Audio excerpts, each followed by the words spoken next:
Ever wonder what really goes on in, like, top secret government labs? Right. Like, what's the real deal? Well, today's deep dive, it's about as real as it gets. We're talking U.S. Army biological warfare programs. And we're not messing around with speculation here. We've got our hands on a declassified document straight from the U.S. Army, February 1977. Oh, you know I love a good declassified document. It's titled, get this, U.S. Army Activity in the U.S. Biological Warfare Programs. Okay, you sent this over, and let me tell you, listeners, dense doesn't even cover it. But that's why we do these deep dives, to break it all down. Absolutely, that's the goal. So we're talking historical milestones, policies, controversies, the whole shebang, from the program's start all the way to 77. It's a history that, frankly, more people should be aware of, which is why understanding it is so important even today. Okay, let's unpack this thing.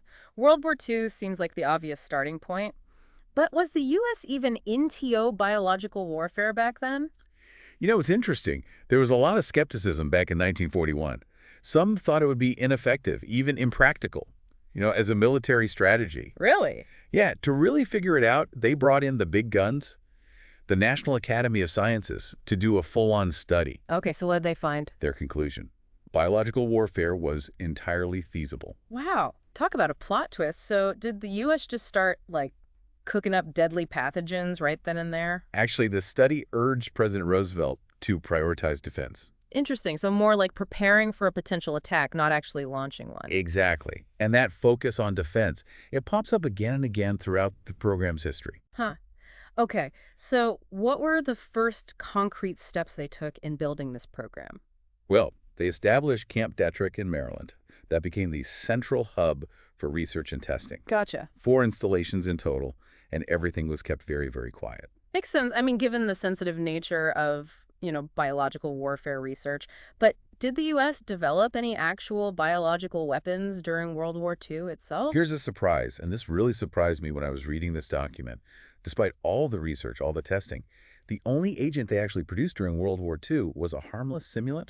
Seriously? Yeah, and they ended up selling it to a commercial company after the war. All that, and they never actually weaponized anything. Wow.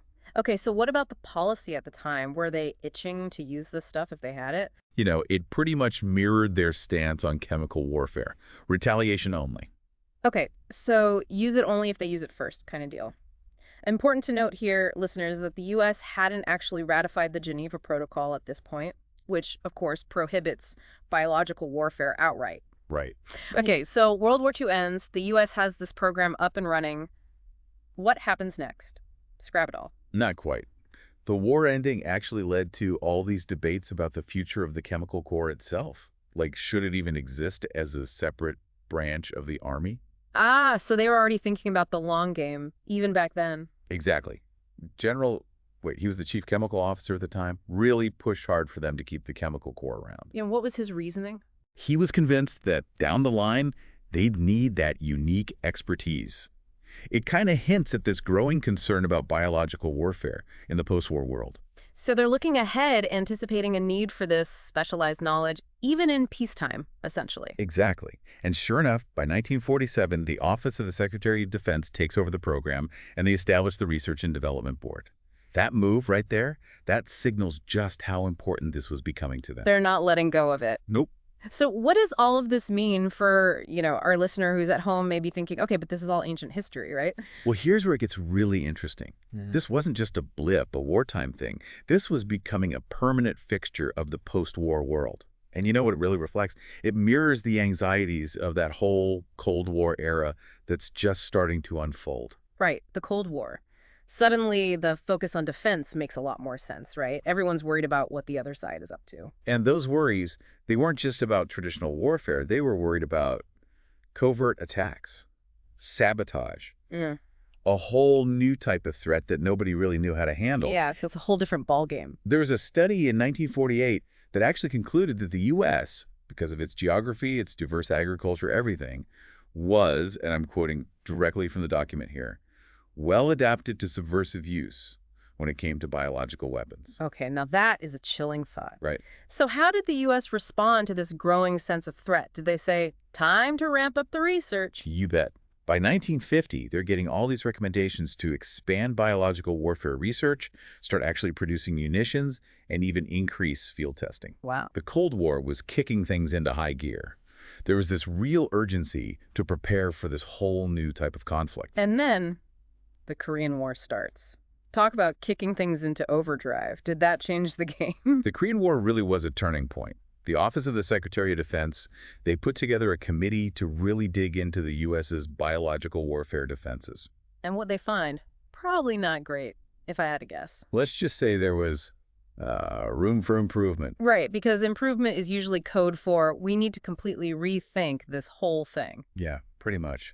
And this, combined with those worries about covert attacks we talked about, it really led to a major shift. Did they finally ditch that retaliation-only policy? It wasn't quite that simple. They definitely reevaluated it, but the president actually reaffirmed that policy in 1949. But with the Korean War heating up, there was definitely a push for more immediate action. So June 1950, the ad hoc committee drops another report. Let me guess. More expansion. You got it. Expand research, they said, change policies, even set up a dedicated production facility. Yeah. This wasn't just theoretical anymore. So we're seeing the shift from playing defense to actually gearing up for offensive capability. Exactly. And that shift becomes crystal clear in 1951. That's when the U.S. achieves its first limited retaliatory capability. Limited retaliatory capability. Okay, that sounds kind of ominous, but also kind of vague. Give us the specifics. What did that actually look like? Well, this is where we start seeing some concrete actions. Construction begins on the Pine Bluff Arsenal in Arkansas. Their production facility. Exactly. And here's where it gets really interesting. They develop and test the first anti-crop bomb.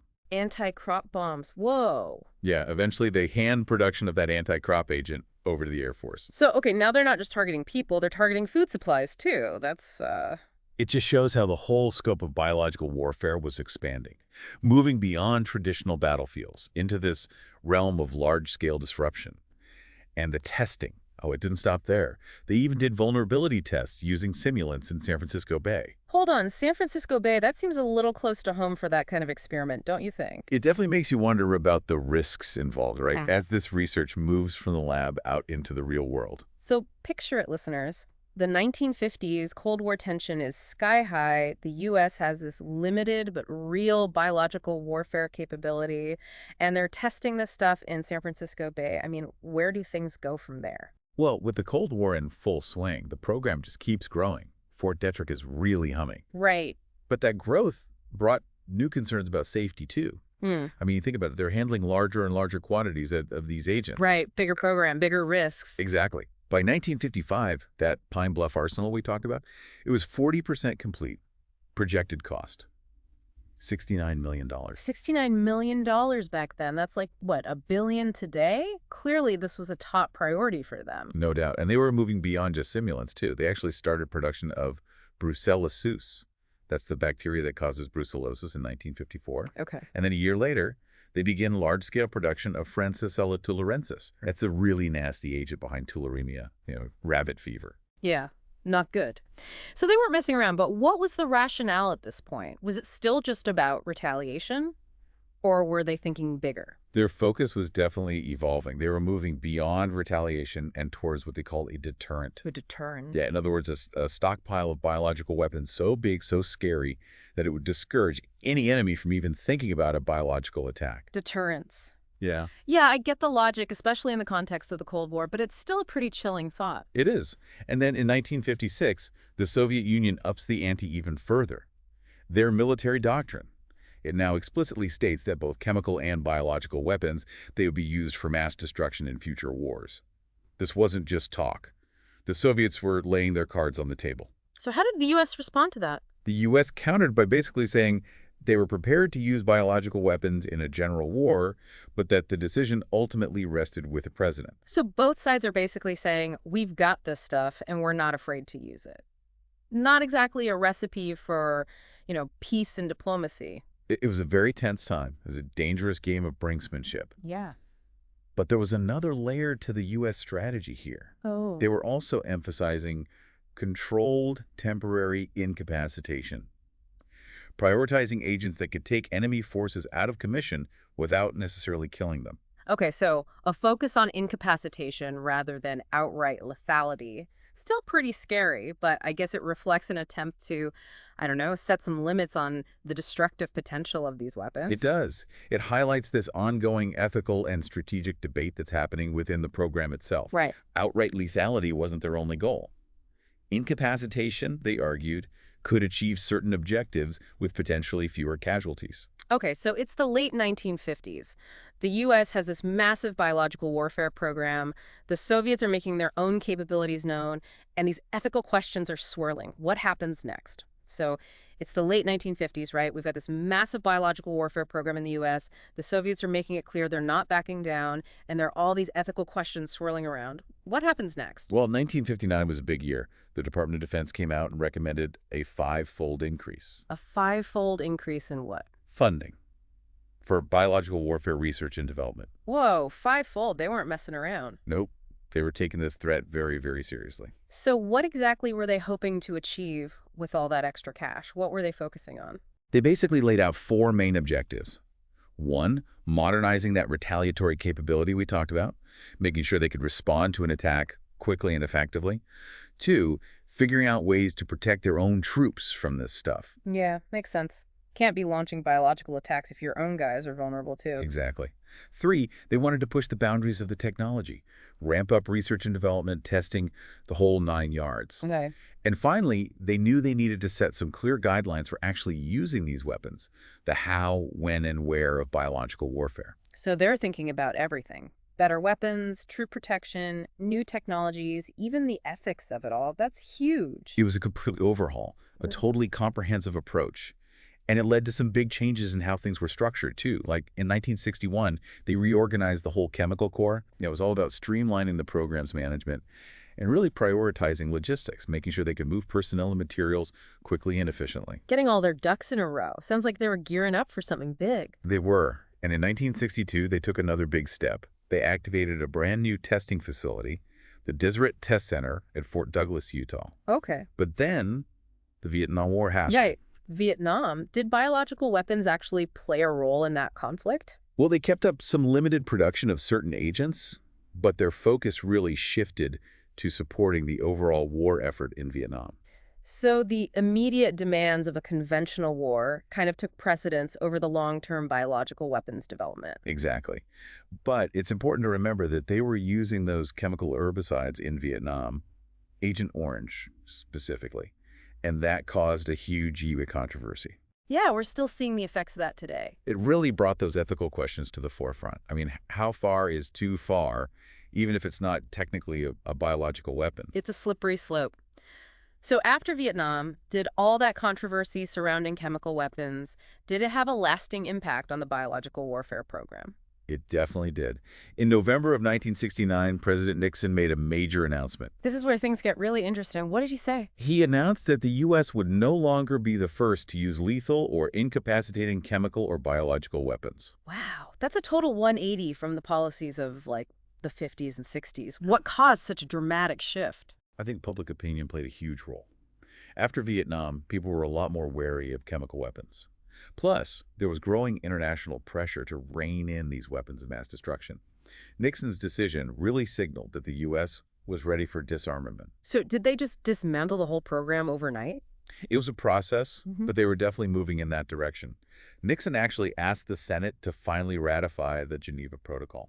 You know, the international treaty banning biological weapons, the one the U.S. never actually signed. One and only. Better late than never, I guess. And the focus of the program completely shifted from offense to defense. Research was now limited to things like vaccines, treatments, protective gear. It was all about protecting themselves from a biological attack, not launching one. So what happened to all those existing stockpiles of biological weapons they had? Gone. They destroyed them all. By 1972, the U.S. had completely eliminated its entire stockpile of toxins and biological agents. Ah, so all those lethal agents, the anti-crop bomb, everything just gone. Gone. They were sending a clear message. The U.S. was serious about disarmament. What about Camp Detrick? What happened to the program's main research facility? That's where a new chapter began. In 1973, they launched the Biological Defense Research Program. Camp Detrick was transferred from the Army Chemical Corps to the Surgeon General. It really cemented that shift to a more medical defensive approach. So the same scientists who are developing these biological weapons are now tasked with defending against them. Basically, their research now was all about demilitarization, destroying any remaining stockpiles, and developing those new defensive capabilities. They even established the U.S. Army Medical Research Institute of Infectious Diseases, USMID. I've heard of them. They're still going strong today, carrying on that legacy, but with a totally different mission. It's incredible how much this program changed in just a few decades, right? From like doubts about whether it even worked to a full-blown arms race, and then this complete reversal, this move towards disarmament. Wild. It really is. Anything in this whole story surprise you? I think it's fascinating how quickly the U.S. went from being skeptical to pouring millions and millions of dollars into this. It shows how seriously they considered the threat, especially during those Cold War years. And then to think they ultimately decide to dismantle the whole thing. It makes you wonder, though, what other countries were doing during this whole time. This document, it's just one side of the story. That's a great point. While the U.S. was going through these changes, who's to say others weren't developing their own programs in secret? It's a chilling thought. And it reminds us that the threat of biological warfare, it didn't just disappear with disarmament. That knowledge is still out there. It's true. Understanding this history, it isn't just about looking back. It's about understanding the very real challenges we face today. The decisions made back then, they still have consequences now. Well said. This deep dive has been eye-opening, to say the least. We learned a ton, but it feels like we've only just scratched the surface, you know? That's how it always is with history. It's an ongoing conversation, right? Absolutely. The more we learn about the past, the better equipped we are to face the future. And on that note, listeners, that wraps up our deep dive into the history of the U.S. Army's biological warfare programs. We hope you found this journey as fascinating and thought-provoking as we did. Until next time, keep exploring, keep questioning, and keep diving deep.